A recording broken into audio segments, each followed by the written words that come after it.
pernah merasa lagi kesusahan ditinggal oleh sahabat banyak tapi lagi susah pada hilang semua, tak pernah merasa,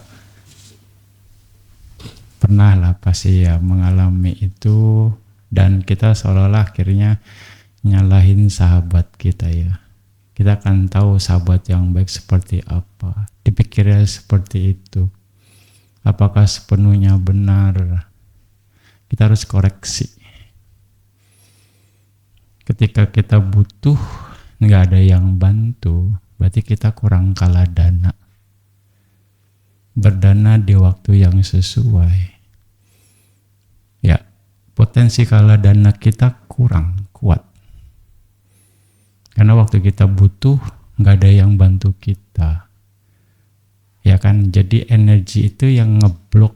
Misalnya teman kita pun nggak ada kepikir untuk bantu kita sekali lagi. Jadi juga kita nggak bisa nyalain sahabat kita. Ini terjadi juga. Ya, mungkin mereka pikir kalaupun tahu takut kita tersinggung. Ketika kita dia menanyakan itu, mereka nunggu momen yang tepat. Tapi kita sudah bernegatif thinking. Oh, mereka nggak bantuin kita. Ya, jadi kalah dana juga perlu kita perkuat. Kalah dana adalah berdana di waktu yang sesuai, di waktu yang tepat. Ya, itu perlu. Jadi ketika kita perlu pun pasti akan ada selalu bantuan dari siapapun. Kalau kalah dana kita kuat, teman-teman kita pun akan sigap membantu kita. Karena ada potensi kalah dana yang kuat, ya enggak? Nah, ini Bante amatin di masyarakat, ya, mau lihat sahabat sejati itu di kala susah. Apakah dia bertahan atau enggak? Kalau kalah dana Anda enggak kuat, sahabat baik Anda pun enggak mendekat ke Anda. Kekuatan kamanya, ya ini makanya sedia payung sebelum hujan. Banyak berbuat baik tuh seperti itu. Ya enggak. Terus perbanyak kualitas kebajikan Anda dengan berbagai cara. Anda harus pelajari ini. Dan kalah dana sekali lagi berbuah ketika kita memerlukan sesuatu, selalu akan ada kondisi baik untuk semuanya jadi lancar. Itu satu hal. Lalu berikutnya adalah kalau Anda punya potensi kalah dana yang kuat, sepanjang kehidupan Anda nggak akan pernah susah. Dari kecil sampai meninggal, Anda akan jadi misalnya kaya terus dari kecil, kaya dari lahir sampai meninggal. Dan tidak akan pernah kekurangan dari kecil sampai meninggal. Itu potensi kalah dana.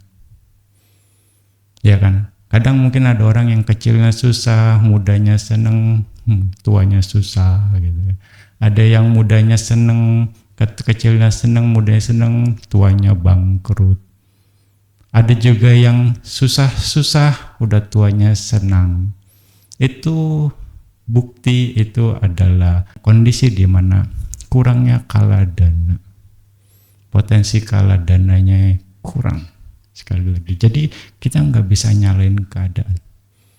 Semuanya bergantung sama kita, semuanya bergantung dari potensi yang kita lakukan dan cara kita berdana, niat kita berdana, kualitas kita berdana.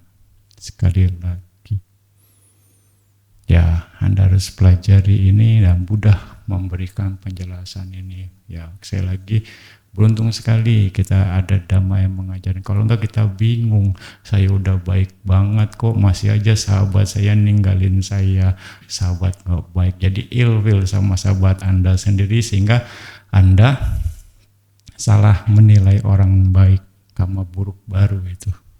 Ya kan? Kenapa? Kita introspeksi, ya saya kurang berbuat baik kalah dana. Saya harus perbanyak kalah dana. Ya, Bante simpel aja, kalah dana itu orang lapar kasih makan, orang haus kasih minum, Ya, yang sering Bante bilang orang ngantuk kasih bantal gitu istilahnya. Apapun lah yang dibutuhkan, jangan negatif thinking, kasih siapapun itu gitu ya. Dia tuh orang jahat misalnya, preman lah misalnya, dia butuh makan, kasih makan gitu kan. Karena dia butuh makan, asal jangan istilahnya makanan yang Anda berikan itu untuk ngeracunin orang, jangan gitu kan. Dia buat makan dia sendiri, buat kehidupan dia, ya sudah itu kalau ada, cuma memang kualitas orangnya saja yang berbeda. Jangan kasih ke dia orang malas. Orang malas juga perlu makan, orang malas juga perlu minum, betul nggak sih? Support, kira-kira seperti itu kala dana. Makanya dibutuhkan, karena dibilang Buddha bilang kala dana itu nggak pilih-pilih orang rajin aja perlu dibantu, orang baik saja yang perlu dibantu, tidak, hanya kualitasnya yang membedakan, sekali lagi itu ya. Nah jadi makanya sekali lagi Bante selalu bilang, kadang kondisi tidak baik, kondisi tidak menyenangkan itu muncul karena kualitas karma baik kita yang kurang kuat. Ya, jadi jangan nyalain karma buruk terus. Oh ini karma buruk berbuah nih, ini karma buruk berbuah nih. Enggak, kadang karena karma baik kita yang kurang kuat sehingga memunculkan kualitas-kualitas yang tidak menyenangkan itu sendiri. Makanya perkuatlah karma baik Anda ya, dari cara Anda memberi, ya kan, dari niat Anda memberi, dari kualitas Anda memberi, itu akan menentukan kualitas hidup kita berikutnya. Oke, ya. Sadu, sadu, sadu. Sukihotu salam meta, semoga berbahagia. Sukihotu salam meta, slogan KSN. KSN tempat kita belajar dhamma dan mempraktikkan ajaran mulia.